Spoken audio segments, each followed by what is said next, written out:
అదే RTV app వార్తల్ని క్షణాల్లో చదివే అవకాశం ఉంటుంది. ఒక న్యూస్ పేపర్, ఒక టెలివిజన్ ఛానల్ మీ చేతుల్లో ఎప్పుడూ ఉంటాయి.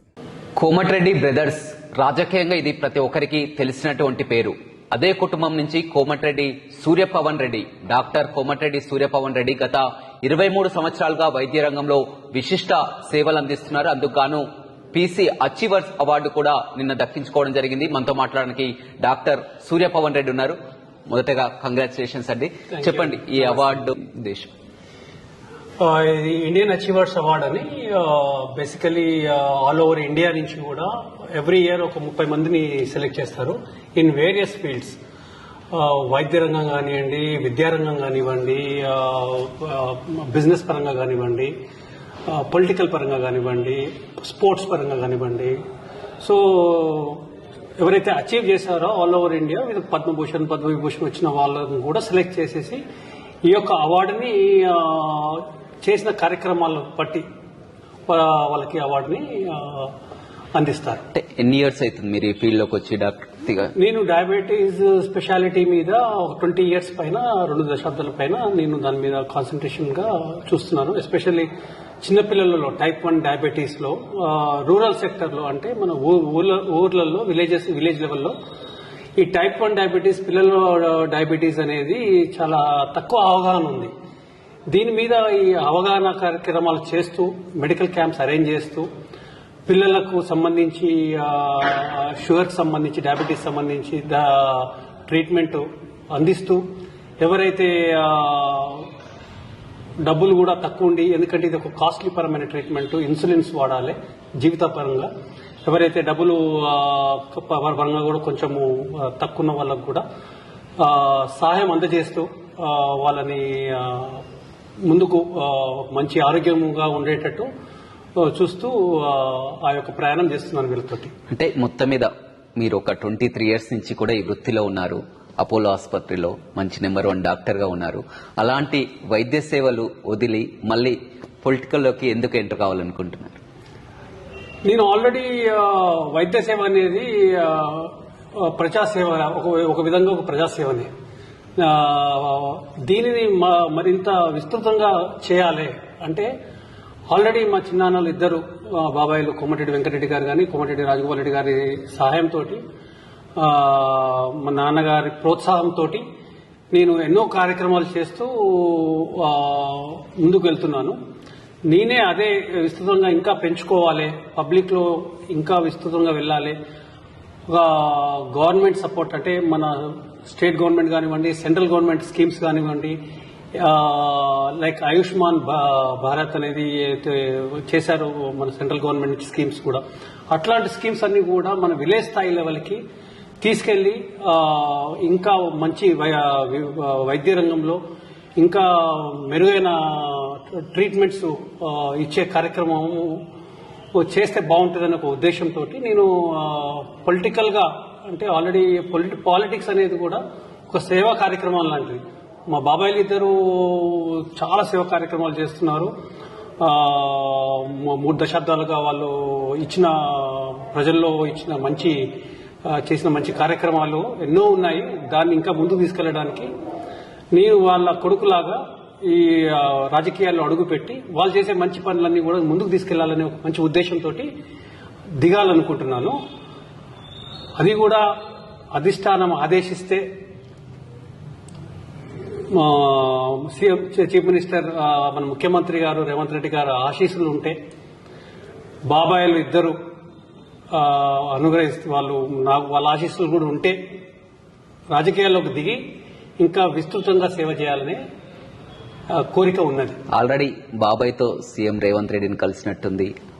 ఎంపీ అభ్యర్థిత్వాన్ని కూడా దరఖాస్తు చేసుకున్నారు. ఫైనల్ గా ఇప్పుడు ఫైనల్ లిస్ట్ లో కూడా చామల కిరణ్ రెడ్డి, సూర్యపవన్ రెడ్డి ఇద్దరి పేర్లో దాదాపు ఖరారయ్యే అవకాశాలు కూడా కనిపిస్తున్నాయి. అదే అంటున్నాను కదా, అధిష్టానము ఆదేశించి అందరు ఆశీర్వాదం ఉంటే డెఫినెట్ గా టికెట్ వస్తే నేను ముందుకు వచ్చి కష్టపడి ప్రజల్లో ఇంకా మంచి, బాబాయిలు ఇద్దరు చేసిన మంచి కార్యక్రమాలని, మా నాన్నగారు మోహన్ రెడ్డి గారు చేసిన మంచి కార్యక్రమాలని ఇంకా ముందుకు తీసుకెళ్లాలనే మంచి ఉద్దేశంతో ఉన్నాను గట్టిగా. అంటే కంప్లీట్ గా ఇది డిఫరెంట్ ఫీల్డ్ మీరు చేసే వృత్తికి కానీ ఇప్పుడు రాజకీయం. గతంలో మీకేమైనా రాజకీయ అనుభవం ఉందా? మేము చేసినటువంటి రాజకీయం మీద అవగాహన? రాజకీయాల్లో నేను ప్రత్యక్షంగా ఎప్పుడు లేను, పరోక్షంగా మన వాళ్ళ బ్యాక్ సైడ్ అంటే ఎప్పుడు కూడా సపోర్టింగ్ గా మా వెంకటరెడ్డి కానీ రాజగోపాల్ రెడ్డి గారు కానీ ఎవ్రీ ఎలక్షన్స్ కానీ ఎవ్రీ ప్రోగ్రామ్ కానీ వాళ్ళ వెనకాల ఉంటూ వాళ్ళకి సపోర్ట్ సిస్టమ్ అందిస్తూ గ్రౌండ్ స్థాయిలో అంటే విలేజ్ స్థాయిలో కానీ మండల స్థాయిలో కానీ అందరితోటి నాయకులతోటి ప్రజలతోటి వాళ్ళతోటి దగ్గరగా ఉంటూ వాళ్ళు చేయాల్సిన ప్రోగ్రామ్స్ ని ముందుకు తీసుకెళ్ళడానికి చాలా మటుకు ఉంటాను. ఎందుకంటే మెడికల్ ప్రొఫెషన్ కూడా ఒక సేవా కార్యక్రమం. అదే సేవా కార్యక్రమం పొలిటికల్ కూడా ప్రజల్లో ఉండి మంచి ఉద్దేశంతో వస్తే అది కూడా సేవా కార్యక్రమం లాగానే ఉంటుంది. బాబాయ్ల సపోర్ట్ ఎలా ఉంది? బాబాయ్లు ఇద్దరు రాజగోపాల్ రెడ్డి గారు కానివ్వండి, వెంకటరెడ్డి గారు కానీ వాళ్ళ బలంతో నేను ఈ యొక్క దరఖాస్తు చేసుకోవడం అయ్యింది. వాళ్ళ బలంతో చీఫ్ మినిస్టర్ రేవంత్ రెడ్డి గారి అనుగ్రహం ఉండి వాళ్ళ ముందుకు తీసుకెళ్తారని నేను అనుకుంటున్నాను. అంటే చెప్పలేదా వాళ్ళు నిరంతరం మేము ఎన్నో ఏళ్లుగా ఈ రాజకీయాలు ఉంటున్నాం, మేమంతా కూడా జనాల్లో తిరుగుతున్నాం, ఎందుకు మీరు ఒక డాక్టర్ వృత్తిలో ఉండి మళ్ళీ ఎందుకు రాజకీయాలని ఇట్లా ఏమనలేదా మీతో? అలానే ఏమనలేదండి. ఎందుకంటే వాళ్ళు 3 దశాబ్దాల దాకా వాళ్ళు పొలిటికల్ సర్వీస్ లో ఉన్నారు, పబ్లిక్ సర్వీస్ లో ఉన్నారు. వాళ్ళ ఇద్దరు బాబాయ్లు, వాళ్ళ పెద్దన్న మోహన్ రెడ్డి గారు, మోహన్ రెడ్డి వాళ్ళ పెద్ద కుమారుని నేను. అంటే మా ఫ్యామిలీలో కోమటిరెడ్డి కుటుంబానికి పెద్ద కొడుకుని నేను. వాళ్ళ తర్వాత వాళ్ళు చేసే మంచి కార్యక్రమాలను ముందు తీసుకుపోవాలంటే నెక్స్ట్ జనరేషన్ పిల్లలు రావాలి. ఆ పిల్లల్లో పెద్ద కొడుకు నేను కాబట్టి నేను వస్తే బాగుంటుందని వాళ్ళందరి ఉద్దేశం. కానీ బయట కొంతమంది పొలిటీషియన్స్ కానీ ప్రజలు కానీ కొంతమంది చర్చ ఏంటంటే కోమటిరెడ్డి వెంకటరెడ్డి ఆల్రెడీ మంత్రిగా ఉన్నారు, కోమటిరెడ్డి రాజగోపాల్ రెడ్డి ఎమ్మెల్యేగా ఉన్నారు, మళ్ళీ ఇప్పుడు కోమటిరెడ్డి కుటుంబం నుంచి మళ్ళీ తెర మీదకి రావడం ఏంటి అని కూడా ఒక వ్యతిరేకత వచ్చే అవకాశం కనిపించట్లేదు. అదే అంటున్నానండి, అధిష్టానము నేను వాళ్ళు ఆదేశించి వాళ్ళ అనుగ్రహం ఉండి వాళ్ళు ఈ కోమటిరెడ్డి సూర్యపవన్ రెడ్డి ఒక యువకుడు, ఒక విద్యావంతుడు, ఒక డాక్టరు, 20 సంవత్సరాల పైనగా సేవలు అందిస్తున్నాడు. ఇవన్నీ కూడా మంచి కార్యక్రమాలు ఉన్నాయి కాబట్టి నేను ఒక డాక్టర్గా ఉన్నాను కాబట్టి నాకు ఒక మంచి రాజకీయంలో కూడా అనుభవం ఉంది కాబట్టి ప్లస్ పార్లమెంట్ కానివ్వండి, అసెంబ్లీ కానివ్వండి, ఇవన్నిటికి సంబంధించి కూడా నాకు ఒక ఐడియా ఉంది కాబట్టి ఇవన్నిటిని కూడా ముందు తీసుకుపోతానికి మంచి అభ్యర్థి అని అనుకొని వాళ్ళు నాకు టికెట్ ఆశీర్వదించి నాకు టికెట్ ఇస్తే నేను ముందుకెళ్తాను. అధిష్టానం కూడా ఈ మధ్య కాలంలో మనం చూస్తున్నట్టే ఎక్కువ యంగ్స్టర్స్ పై ఫోకస్ పెట్టినట్లు కూడా కనిపిస్తుంది. బల్మూరి వెంకట్ ఎమ్మెల్సీ విషయంలో కానీ, మొన్న అనిల్ కుమార్ యాదవ్ ఎంపీ విషయంలో కానీ, మొన్న తొలి టికెట్ మహబూబ్ నగర్ లో వంశీ చందర్ రెడ్డి, ఇలా అంతా కూడా యంగ్స్టర్స్ కే వచ్చే అవకాశం కనపడుతుంది. అదే అండి, ఎందుకంటే ఎస్పెషల్లీ యంగ్స్టర్ గా, విద్యావంతులుగా, డాక్టర్ గా, రాజ్యాంగం పట్ల నాకున్న అవగాహన, 20 ఏళ్ల పైన చేసిన సర్వీసు, 20 ఏళ్ల పైన ఉన్న మన పొలిటికల్ గా చిన్నాన్నలతో బాబాయిలతో ఉన్న అనుబంధము, ఇవన్నీ చూసి నేను సరైన క్యాండిడేట్ అనుకొని వాళ్ళు నాకు ఆదేశిస్తే తప్పకుండా చేస్తాను. కాంగ్రెస్ పార్టీ అధికారంలోకి వచ్చి 2 నెలలు కూడా పూర్తి చేసుకుంది. 100 రోజుల్లో కూడా 6 గ్యారంటీలు అమలు చేస్తామని కూడా మాట ఇచ్చింది. ఒక్కొక్క హామీ నెరవేరబోతుంది. కానీ ఇచ్చినటువంటి మాట పూర్తిగా నెరవేర్చలేరని కూడా బీఆర్ఎస్ వ్యాఖ్యలు చేస్తున్నటువంటి అపోజిషన్ పార్టీస్ ఉన్నాయి వ్యాఖ్యలు చేయడానికి. 30 రోజులు కాకముందే కాంగ్రెస్ 2 కార్యక్రమాలు సక్సెస్ఫుల్ గా చేశారు. ఇప్పుడు ఇంకొక 2 కార్యక్రమాలు కూడా స్టార్ట్ చేశారు. దేనికైనా కొంచెం టైం ఇవ్వాలి. 100% 100% 6 గ్యారంటీలు అమలు చేస్తారు అని నాకు చాలా కాన్ఫిడెంట్ గా ఉన్నాను. నేను సక్సెస్ఫుల్ గా కూడా చేస్తారు. సరే, మన బడ్జెట్ లో లోపాలు ఉన్నాయి, ఎన్నో ఇబ్బందులు ఉన్నాయి. ఇవన్నిటిని కూడా మన ముఖ్యమంత్రి గారు, ఉప ముఖ్యమంత్రి గారు తప్పకుండా ఇవన్నిటిని కూడా దాటి పబ్లిక్లో ఏదైతే మాట ఇచ్చారో 6 గ్యారెంటీలకు సంబంధించి ఇవన్నీ అమలు చేస్తారని నాకు గట్టి నమ్మకం. ప్రధానంగా మీరు భువనగిరి పార్లమెంటు పరిధిపై కూడా ఫోకస్ చేయడం జరిగింది. ఇప్పటికే చూసినట్లయితే చాలా వరకు మిగతా బీజేపీ నేతలు కానీ బీఆర్ఎస్ నేతలు కానీ ఆల్రెడీ అంతా కూడా జనంలో తిరుగుతున్నారు. మీరు ఇంకా ఎప్పటి నుంచి ప్రారంభిస్తారనుకుంటారు? ఇప్పుడు బాబాయ్లో ఆల్రెడీ కోమటిరెడ్డి వెంకటరెడ్డి గారు 2019లో ఎంపీ అయ్యారు. 5 ఏళ్లు సేవ చేశారు. 2009లో రాజగోపాల్ రెడ్డి గారు ఫస్ట్ టైం ఎంపీ అయ్యారు. దాని తర్వాత కూడా చాలా తక్కువ మెజారిటీతో ఓడిపోయారు. అంటే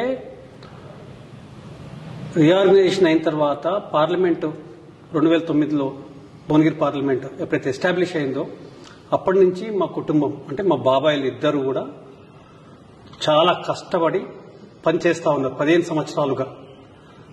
దాంతోపాటు మా బంధువులు మిత్రులు అందరూ కూడా భువనగిరి పార్లమెంట్కి సంబంధించిన వాళ్ళు. మా అత్తగారు విలేజ్ కూడా భువనగిరే. అంటే మాకు బంధుమిత్ర వర్గాలు చాలా గట్టిగా ఉన్నారు ఈ యొక్క భువనగిరి నియోజకవర్గంలో. ఈ 15 సంవత్సరాల నుంచి మా చిన్నాన్నలు ఇద్దరు కూడా ఎంతో పనిచేశారు కాబట్టి ఆల్రెడీ నేను ఎన్నో సేవా కార్యక్రమాలు కూడా అందించాను పబ్లిక్లో, మెడికల్ డాక్టర్ రూపంలో. సో ఆల్రెడీ నన్ను గుర్తుపట్టే వాళ్ళు చాలా మంది కూడా ఉన్నారు. డెఫినెట్గా మన సెంటర్ మన రాహుల్ గాంధీ గారు ఆదేశిస్తే ఇమ్మీడియట్గా దిగి విస్తృతంగా డే అండ్ నైట్ కష్టపడి గెలిపిస్తారని అంటున్నాను. కాస్త కోమటిరెడ్డి రాజగోపాల్ రెడ్డి నా మధ్య అసెంబ్లీలో మాట్లాడుతూ కూడా మా కుటుంబం నుంచి ఎవరు పోటీ చేయబోరు, ఒక బీసీ అభ్యర్థి కూడా అవకాశం ఇవ్వాలని కూడా మాట్లాడినటువంటి వ్యాఖ్యలు చేస్తారు. రాజగోపాల్ రెడ్డి గారు ఇచ్చిన అది జనరల్ గా వాళ్ళ సతీమణి లక్ష్మి గారు చేస్తారని చాలా విస్తృతంగా చేస్తున్నారు. కానీ మా చిన్నమ్మ గారు ఇంట్రెస్ట్ లేరు. వాళ్ళ అబ్బాయి చాలా చిన్నవాడు. వాళ్ళ ఫ్యామిలీ పరంగా వాళ్ళు ఇంట్రెస్ట్ లేరని చెప్పారు. ఫ్యామిలీ అంటే టోటల్ కోమటిరెడ్డి కుటుంబం అని మీరు తీసుకోకూడదు, అది కూడా తప్పు కదా. కోమటిరెడ్డి మోహన్ రెడ్డి గారు పెద్దన్న. సో తను కూడా ఇంతకుముందు ఎంపీటీసీగా ఎమ్మెల్సీగా పోటీ చేశారు, మొన్న జెడ్పీటీసీగా కూడా పోటీ చేశారు. తను కూడా చాలా మంచి పేరు ఉన్నది. ఇప్పుడు నార్కెట్పల్లిలో వేణుగోపాల స్వామికి కూడా ఆలయానికి కూడా లైఫ్ టైం చైర్మన్గా ఉన్నారు. సో సేవా కార్యక్రమంలో చాలా ఉన్నారు. సో రాజగోపాల్ రెడ్డి గారు వ్యాఖ్య చేసింది తన సతీమణి చేయరని చెప్పడం. Right, all the best. మొత్తమే చూడొచ్చు, ఇప్పటికే డాక్టర్ గా అనేక సేవలు అందిస్తున్నాను, ఇక పూర్తి స్థాయిలో రాజకీయాల్లోకి వచ్చి ప్రజలకు సేవ చేయాలన్నదే తన లక్ష్యం అంటున్నారు. అధిష్టానం ఆదేశిస్తే భువనగిరి ఎంపీగా పోటీ చేయడం ఖాయం, ఖచ్చితంగా గెలిచి తీరుతాననే ధీమా కూడా కోమటిరెడ్డి సూర్యపవన్ రెడ్డి వ్యక్తం చేస్తున్నారు. Over to studio. మరిన్ని వీడియోస్ కోసం ఛానల్ ని సబ్స్క్రైబ్ చేయండి, లేటెస్ట్ అప్డేట్స్ కోసం వాట్సాప్ ఛానల్ ని ఫాలో చేయండి అండ్ లింక్ డిస్క్రిప్షన్ లో ఉంది.